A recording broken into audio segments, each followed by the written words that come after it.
Well, I am going to talk a little bit about eldership tonight. I was thinking about how many elders I've had over the years, and it hasn't been that many. And I was the pastor for 30 years at Calvary in Olympia. And several of the elders, the ones that left, went to start other churches. And they've all done very well, and it's been fun to watch. But for the most part, we've had the same elders for many, many years, and it was because of who they were and what God had made them. And it seems as though when God does choose an elder, it's not necessarily for a period of time. It's about who the person is and what God wants to do through that person. So we're going to talk a little bit about that tonight. So if you turn to 1 Timothy chapter 3, we're going to look at that just a little bit. And then also we're going to look at 1 Peter 5. Father, we thank you for your word. We thank you that you instruct us through your word and that you give us a plan. And as Timothy talks about the order within the church, Timothy, a young guy, and Paul writing to him through the power of the Holy Spirit to just instruct him in what the church was about. We just pray that you'd open our hearts too. We ask this in Jesus' name. Amen. Timothy was just a young guy. And again, the church was new. And God was doing something brand new. It was so different than the Old Testament. It was so different than the system that God had set up originally through the Jewish people. They had priests, there were Levites and the priesthood. There were, scribes and lawyers and all these kinds of things. And so there was a transition, though, from the law to the new covenant. And he was going to reach not only the Jews, but he was going to reach the Gentiles. So the whole world was going to open up. So how do you take a system and keep it very simple and focused on Jesus Christ, but have leadership? And you do need leadership. It's important. You see this all the way throughout history. Look at your kids. I have 4 grandsons, and I can already tell you who the leadership's one is. They're telling everybody else what to do. And everybody else is following them. Do you guys have a child like that? Okay, just remember, you will call them defiant, rebellious, and everything you can think of, but those are going to be your leaders. Those are going to be your leaders. It's bred in them. They don't mind living their life out in front of anybody else because they don't care what anybody thinks. And they're going to do what they want. Now, God doesn't use people just like that just because they're leaders, but he does tell us the body needs leadership.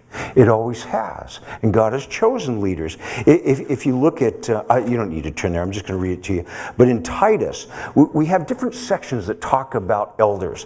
And if you look at Titus, Paul says, "For this reason I left you in Crete, that you should set in order." And there's an order. God always has order to things. And that's one thing that leadership does. It gives us order. It gives us a focal point. It gives us a place to look, to see how something's done. Someone to oversee. Someone that'll challenge us and pass on things. And so, in order the things that are lacking, and appoint elders in every city as I commanded you. So there was a command in the very beginning for the church to appoint elders, to appoint leaders in the church. Now, in Calvary Chapel, and Calvary Chapel is kind of unique in that it started on the simple basis that God did the calling, and God chose the people, and God would raise up people. And so God would choose young men, and he did, out of the most amazing situations. Raul Reese, for example, was, I don't know if any of you know Raul Reese, but he was Spanish. He was from Mexico. He came up. He immigrated with his family, and when he was younger, he got involved in gangs and stuff. And one night, he was so bummed out and so angry. He had a shotgun, and he was about to kill his wife and his family.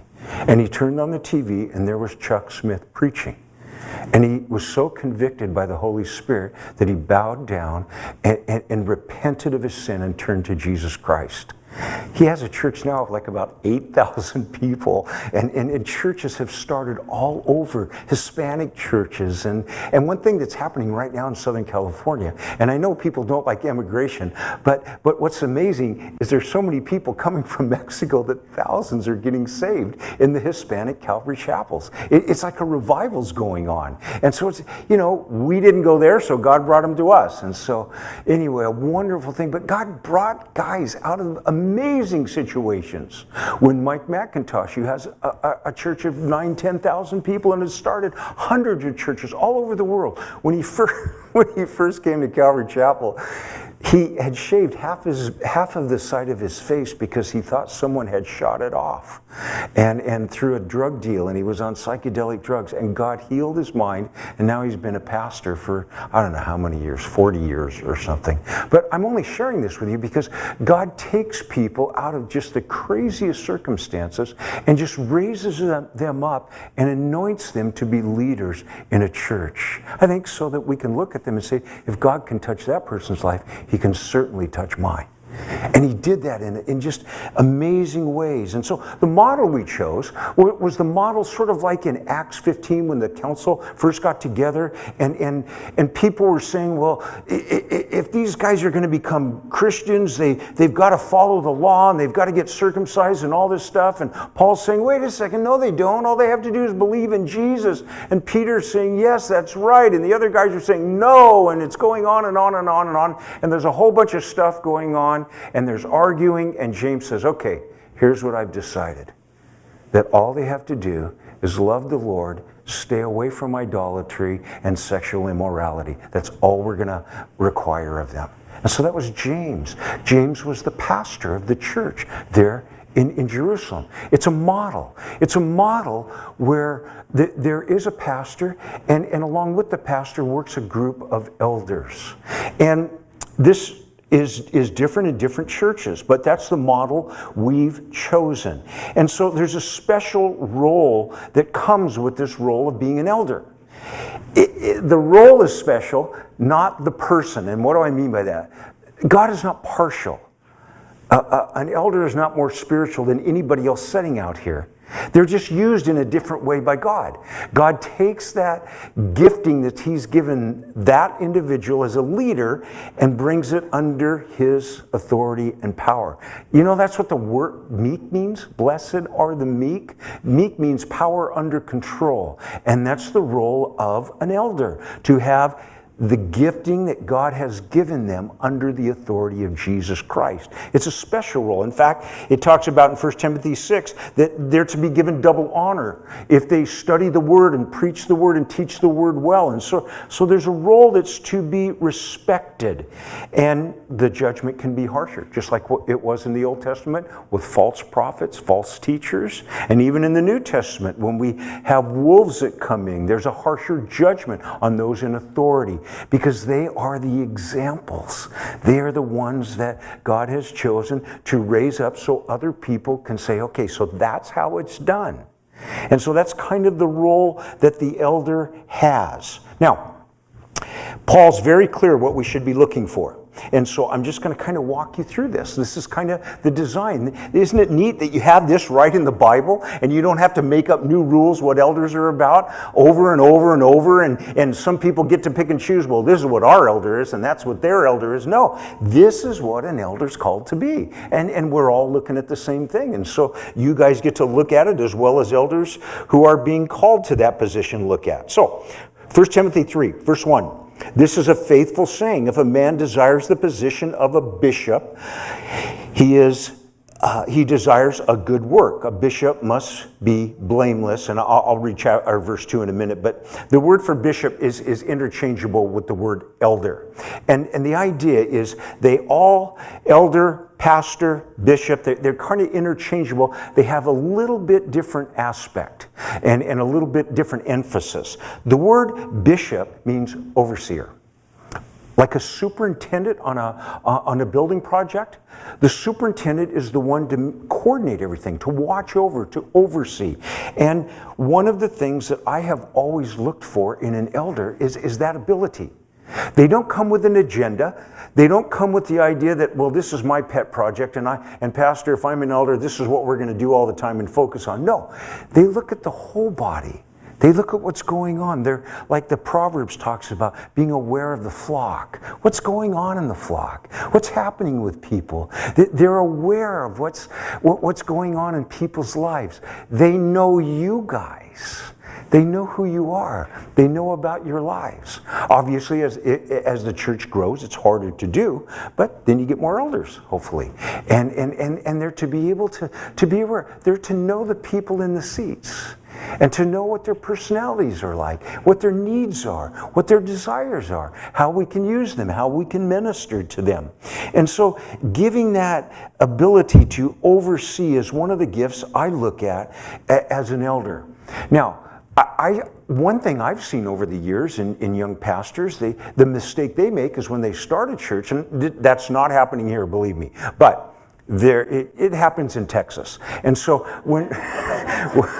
but what happens sometimes is there's people that come alongside you and they help you start the church, and they would do anything for you, and they're your good friend, and they love you, and you feel an obligation to put them in leadership, and they're not leaders.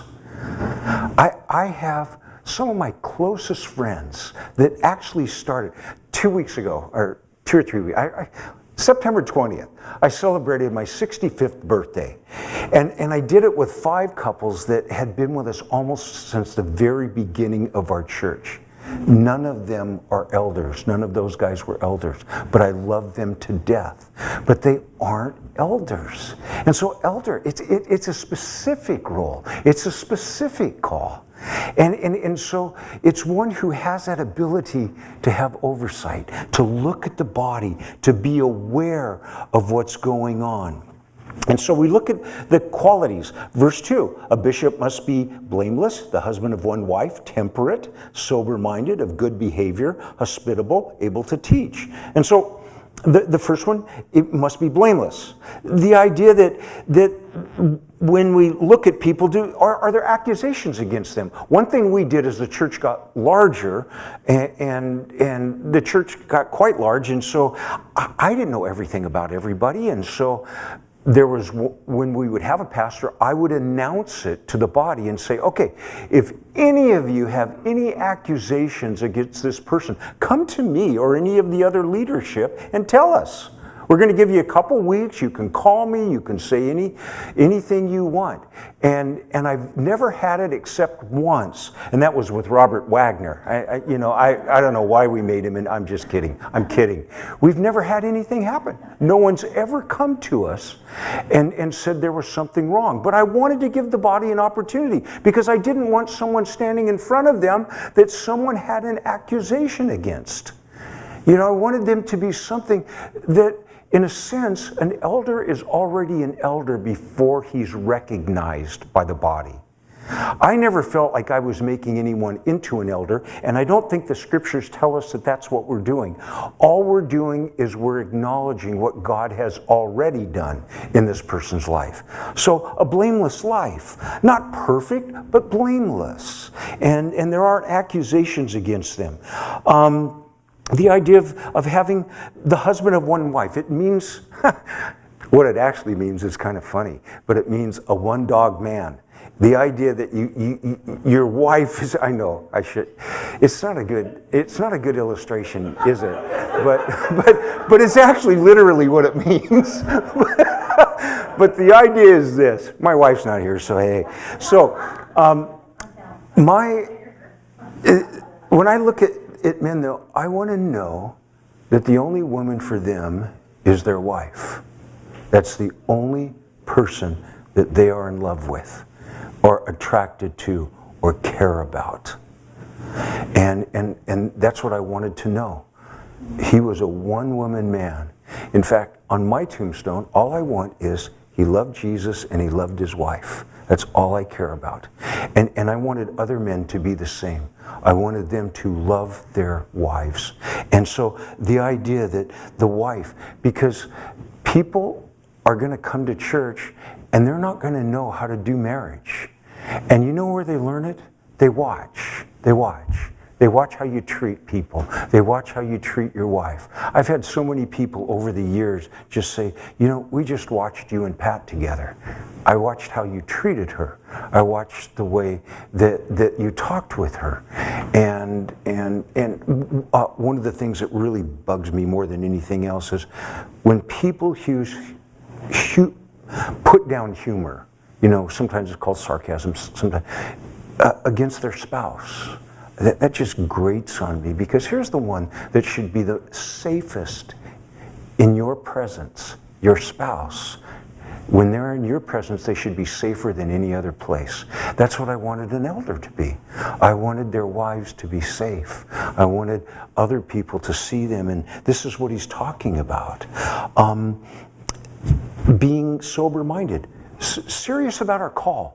Does that mean we can't have fun? My goodness, we had so much fun in the ministry. We laughed at our elders' meetings. They were joyful for the most part. There were some serious times, but for the most part, they were joyful. We had fun. We laughed. We enjoyed each other. But we were very serious about our call. And we were clear thinkers. We didn't want to embarrass the church. We didn't want to create environments where people were embarrassed or people were put down, things like that. But we enjoyed being in leadership. We enjoyed each other. We weren't so serious that we couldn't laugh at ourselves, because, you know, you are the funniest people in the world. Because when God looks at you, it says in Psalm 2, he laughs with delight, but he laughs. Wouldn't it make you laugh if you saw some of us sometimes? And so to not be so serious, to be hospitable with people, to make them feel welcomed when they come here. This is your home. It's like inviting someone into your home. And you're saying, hey, we're glad you're here. We are glad you're here. You should be welcomed here. And so an elder, to be hospitable and can teach. It says to teach. Now, does it mean he has to be an impeccable orator? No. It just means he's capable of taking the word and teaching it to others. 2 Timothy 2:2, we're to take these things that we have been taught and pass them on to others. So you're able to do that. You're able to use the word to share with people, to children or to families about things the Lord wants for them. Verse 3, not given to wine, not violent, not greedy for money, but gentle, not quarrelsome, not covetous. And so, wine, alcohol. The Bible never says anything about you can't drink wine. It talks about being drunk. That's what it talks about. But at the same time, whether you feel it's okay or not, I always wanted someone that was willing not to when they were in the position of leadership, because our country is so messed up because of alcohol. It has ruined so many lives. I don't see the benefit it's done for us. Would our country be better off without alcohol? I think so, because of all the problems it's caused. I mean, I bet you everyone in this room has a relative that has struggled with alcoholism. It wouldn't surprise me. And yet, as leaders, we represent something. We represent godliness and a wholesomeness that God has given us in our lives. And so I've chosen not to because of that. Out of love. Does it mean I can't take a drink? Does it mean I've never taken a drink? No, that's ridiculous. It's not that at all. It's that I choose not to drink because I don't want to stumble people. You see, we live our lives out of love for others, not for ourselves. That's the opposite of Christianity. Christianity is the opposite of selfishness. Our example is Jesus Christ, who did not save his life, but gave it away for our sakes. And that's our call. We shouldn't be thinking in terms of what can I get out of this, but what is in it for others? How does my life live in such a way that it blesses others and helps them live a godly life? And so, violent, the idea of violence and quarrelsome, not always arguing with people, not having a temper. That's the last thing you need in leadership, because people will do things and say things that you've got to respond to and react to in a loving and gentle way. We're told to do that in love and gentleness. And we're not to react in temper, with a temper or anger. And there will be people that will just, I've had, I actually had a lady hit me one time after a service. And she had a pretty good punch, but luckily I didn't budge, and it kind of shocked her, because she was kind of a violent person. And so I was up there after the service, and she came up and I said something, I don't even know what it was, that offended her, and she just hauled off and slugged me and hit me right here. And there was a pretty good sized bruise, but fortunately there were some really tall guys right next to me, and they just kind of grabbed her and walked her out and stuff. But how would it look if I punched her back? I mean, would that go over well in front of the church? You know, it doesn't look good, you know? But there are going to be things like that in your life as an elder. People are going to bother you, and we have to be patient and gentle, and not greedy or covetous. People who, the things of the world are so important to them. I had a friend that he was struggling with one of his elders, and one of his elders was, you know, they bought a motor home and stuff, and so they were gone every weekend. And he says, this isn't going to work. And the elder said, why not? Can't I go and do stuff with my family and stuff? Well, yeah, but you're supposed to be at church too. You're one of the elders. But when you've got people that are greedy and covetous, it's like, with the parable of the sower and the seed, worldliness can choke out fruit. And as a leader, we're to be bearing fruit. And worldliness is not going to help that. And you start looking for people for money. One of the things, it's not so much, what was that? Amway. I'm not against Amway per se, but I just didn't want it in the church. And so people would come, and there was a period of time where they would come, and I would hear about it, and I would, you know, talk to them, and I'd say, hey, look, you're more than welcome to our church. But I said, I don't want you doing it in the church. Well, we have something to offer the church, and stuff like that. And I said, well, here's the thing. If you come to church and you're thinking about Amway, you start looking at all these people as clients, not as people to love. And if you're really so, you know, if you really want benefit for the body, why don't you just give your stuff away, and then if they want to pay you, fine. If not, well, we can't do that. Well, of course you can, because you're not really here for the body. You're here because you're looking for a large pool of people that you can get to be a part of your Amway. And so I did ask a lot of those people to leave, and because I didn't want them around the church. And so as an elder, you can't be looking at people as potential clients and things like that. You have to look at them as someone to love. Verses 4 and 5. One who rules his house well, having his children in submission with all reverence. For if a man does not know how to rule his own house, how will he take care of the church of God? And so the challenge to be a good dad, to be, you know, as it says, well, I won't turn there, in Ephesians, we're to train and raise up our children in the way of the Lord. Does that mean we don't have kids that have a sinful, rebellious nature, that they're just going to be always wonderful and loving, and then I could never bring my kids to church? That would be impossible, you know, because my kids were, you know, my grandsons, I love them to death. I have 4 grandsons, 2 granddaughters, but the 4 grandsons live near us, and they're little brats, and their dad is on them. He's ex-Marine, loves the Lord, and he disciplines those kids, because if it was left up to my daughter, they would, I don't know where they'd end up, you know, because Anna, she's about relationships. And so, but she loves those boys. She loves them, but I'm glad Kurt's her husband, because, and they are. The oldest boys are getting straight A's in school because Dad makes them do homework before they do anything else, and all this stuff. And so as an elder, we're to demonstrate that we have a family that, as for me and my house, we will serve the Lord. And so there's that challenge for those in leadership. And then in verse 6, not a novice, lest being puffed up with pride, he fall into the same condemnation as the devil. And so basically a brand new convert. That's the idea. You're not choosing, but someone who's been, around and you've watched and seen their lives. Verse 7, moreover, he must have a good testimony among those who are outside, lest he fall into reproach and the snare of the devil. And so a good testimony. Let's say a guy that you've chosen is a businessman.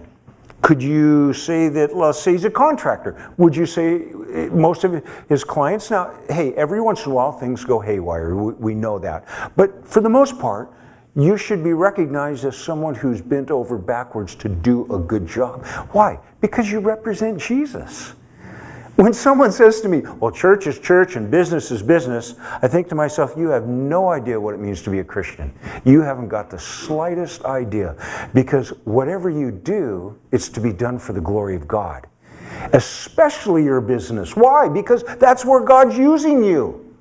And that's where God should be using you, because that's where you spend most of your time. And so that's what God has called us to, and that should be able to come right into the church. And the elders there should be, if people have done business with them who come into the church, should be able to say, hey, there's a guy you can trust. There's a guy who'll do his best for you. There's a guy who you know is not going to cheat you or lie. And then quickly, if you'll turn over to 1 Peter chapter 5. Now, Peter goes through the similar things, but they're just a little bit different. And so I wanted to just kind of touch on them. First of all, in verse 1, the elders who are among you I exhort, who am a fellow elder and a witness of the sufferings of Christ, and also partaker of the glory that will be revealed. And so a fellow elder, there should never be an attitude of superiority. Elders are not smarter than anybody else.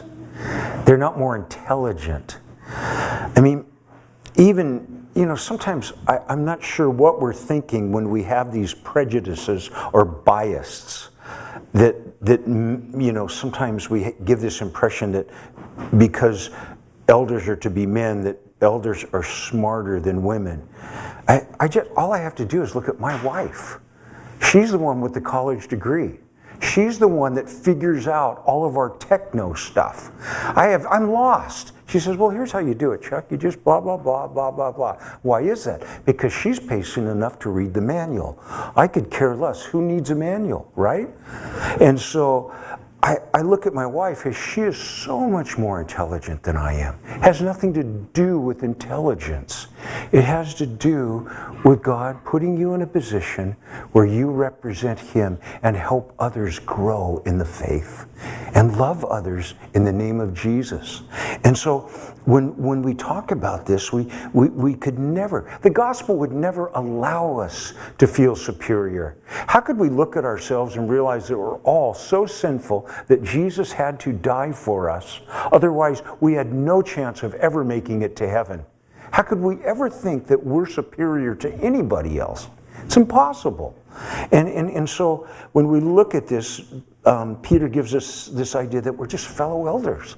We're working together. We love the Lord. And for us, honestly, after 30 years in the ministry, I can't tell you of a time where I said to the guys, I don't care what you say, this is what we're going to do. I don't think I've ever said that, because our goal was to come to a consensus. I mean, if these guys were elders, then God obviously chose them for a reason. Why am I to tell them that I'm going to do something without their consensus, without sort of them agreeing and coming to a conclusion? And so a fellow elder. And then the last verse we'll look at is both verses 2 and 3, and we'll look at those together. Shepherd the flock of God which is among you, serving as overseers, not by constraint, but willingly, not for dishonest gain, but eagerly, nor as being lords over those entrusted to you, but being examples to the flock. And so, to oversee by example, to serve as overseers. We're always a servant, no matter what position we're in. Sometimes in Ephesians where it talks about, wives, be submissive to your husbands and stuff. And husbands, you know, you're to love your wife as Christ loved the church. And guys will say, well, God's put me as head of the family. And so the family should be submissive to me. And I said, no, that's not what he's saying. You kind of got it wrong. Basically, he's saying that you're the head of the family. So the greatest is always going to be the servant, the one who serves the most. Oh, I don't like that. Well, that's what it's saying. That's what it's saying. The greatest is the biggest servant. We're to serve. We're to be representatives of Jesus, who took his clothes and he washed their feet. The dirtiest thing you can imagine in that culture was touching another person's foot. In fact, Jewish families never made Jewish people wash someone else's feet. They just didn't do it because it was so dirty and filthy. It was disgusting. And yet Jesus did it. And so there's that servant attitude in the role of an elder. Not by constraint. You shouldn't have to force to serve people. You shouldn't have to be forced to be around people and to love them and to look out for them. That's the calling of an elder. Not ordering people around, not lording it over them, but being humble. Going in patience and going in love, and being an example to the body. And some of the examples I've asked the guys just over the years we've talked about, how can we be an example? Well, by helping clean up after potlucks and stuff, by never being first, you know, those kinds of things. How can we show and love people? And there's just all kinds of ways that we show that we serve and love people. Jeremy, have I talked you out of the job yet?